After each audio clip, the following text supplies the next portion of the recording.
Ayan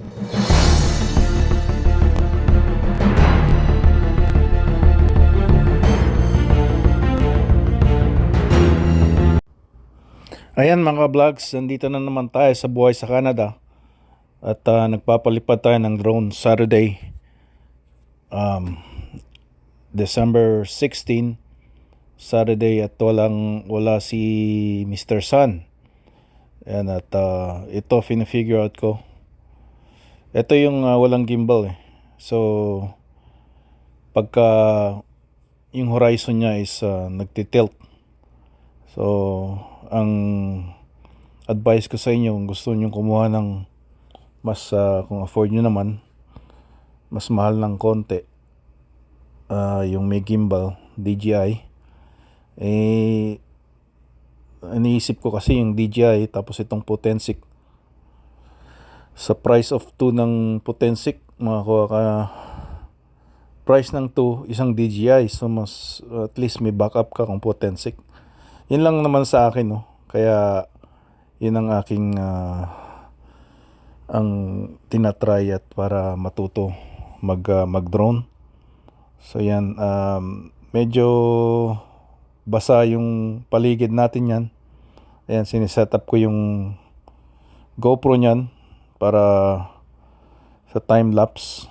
Sana makuha yung mga footage, no? Kasi sayang. Ayan, tinatry ko yung nito, yung parang backwards na pataas para cinematic look ba. Ayan, pero I don't think I could do it with this drone kasi walang gimbal, right? So yan, trying to see the surroundings in my neighborhood.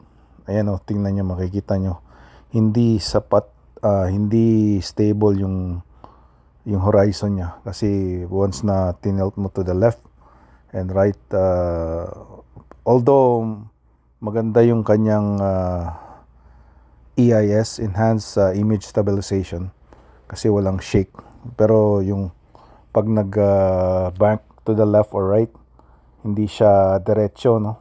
Yan, ito makikita nyo yung yan yung Queensway, yan yung Hamilton Street, ayan yung river, yan yung I think Fraser River or Nechako River, yeah, just not sure kasi dalawa yung river na nagmi-meet dito eh. I think it's Nechako. Yeah, that's the Nechako River. Sa taas ng mountain na yan is yung airport. Yan. So, and yan, ano pa rin eh, may figure out ko yan. So dyan yung papunta sa park. Yan, naglalakad ako dyan, minsan nagbablog din ako dyan. Tapos maganda yung tanawin dyan, mag picture. Yan, dito yung lumang community ng Prince George, South Fort George. Ito yung unang downtown nila nung unang panahon, mga 1900s, bago nailipat yung downtown. Kasi andito yung pasahero nila na yung BX steamship, yung parang may gulong sa likod na para yung boat, ang tawag nun BX eh. So yun yung ginagamit nila nun from Fraser River pala papuntang Quesnel, ganyan. Yan yung ginagamit. Tapos nung nagkaroon na ng eroplano ng early 1900s, nagkaroon din dyan ng sea airport, yung parang landingan din. Pero I think nung meron ng landingan sa land,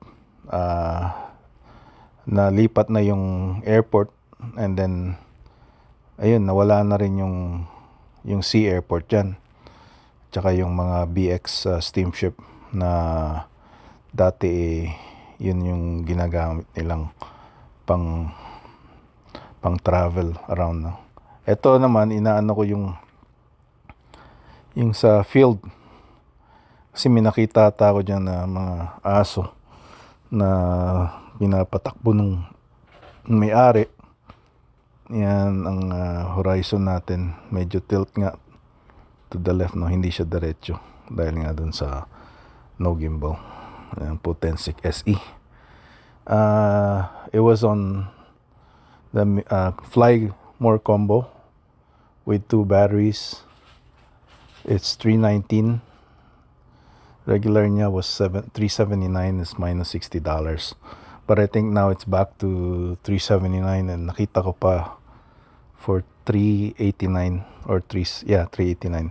Pero yung isa nilang may gimbal, which is 1919 on sale. Before it was on sale now for $467.99, no? So it's a good grab. Maybe you could try it, and then you have I think till January 31st i-return nyo yung drone. Ayan. So ayan na, binablog ko dyan yung mga bahay. Ganyan itsura ng mga bahay. Yan yung river. Ngayon nagbabakasali nga ako, baka naman mahulog sa river to, kasi may ano siya, yung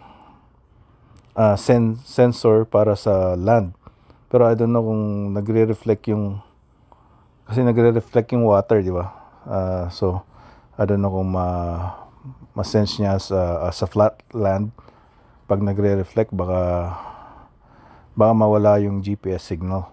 Kaya hindi ko masyado pinapalipad dun on top of the water. Yan. So yan, yan, nag-ano ulit ako dyan, nag-take off ulit, tapos nitignan ko yung surroundings ng South Fort George, dito sa Prince George. Hindi masyado busy ang road kasi I think karamihan is just staying home. Yan, pagka ganito. Or some of them maybe nag-drive na outside, but we're off for a week, so we're gonna have lots of vlogging to do. Hopefully it'll be beneficial sa inyo, no, yung mga binablog ko. At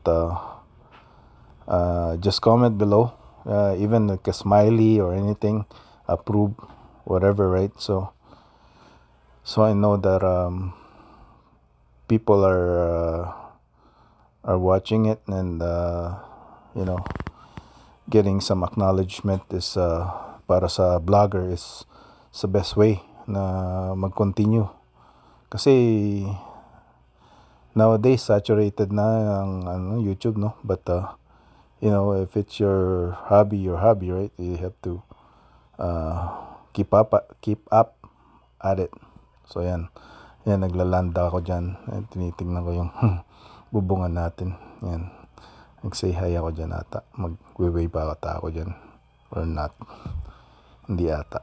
So yan, nag-take off ulit. Yan. So yan. Yan, itatry ko data dito yung pag fade na pataas, and cinematic look, something like that I could use sa footage. Pero hindi ko alam yung tawag nun eh. Just comment, anybody who knows in and around, shout out, because I think you're more of a techie guy, right? DJI Pocket. So shout out kay in and around official. So yan ang buhay natin sa Canada, no? Yung snow hindi na natunaw kasi medyo malamig na rin. Tsaka hovering around 0 degrees, but it's not as bad kasi nga they don't go minimum minus 15 yet. Pero around this time last year, it was very cold. Minus 40, hovering around Christmas time, no? for 1 week and a half. I think it was minus 40 at one point.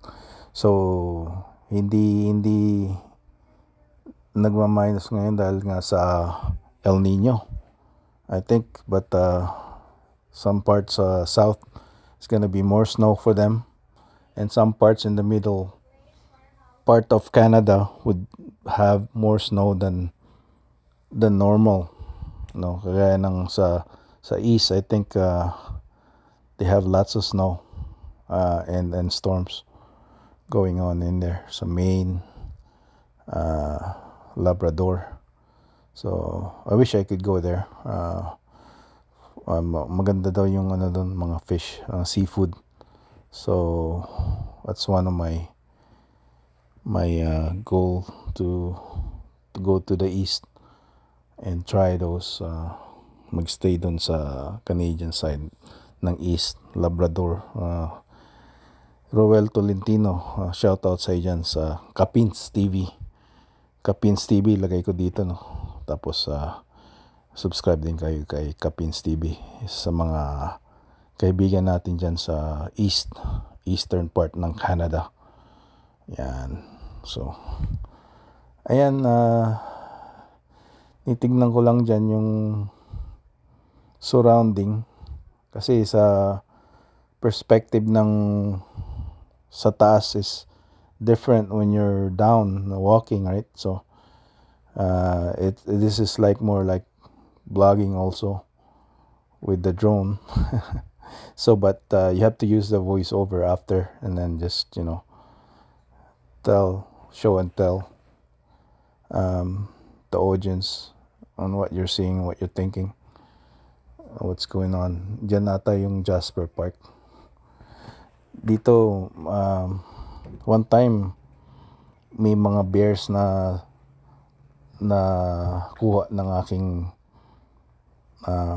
camera, sa house camera, no, yung sa outside. 2, 3 sila. So I don't know if they're family or magbabarkada, no. Yan, mga bears, daming bears dito sa North BC, mostly Canada, kasi it's a bear territory naman. So we're using their land. Ng mga nauna dito, mga indigenous, yung mga First Nation tawag. So etong South Fort Georges, Ledétene, and mostly Prince George's, Ledétene, land ng Ledétene band. So ayan na muna ko vlogs.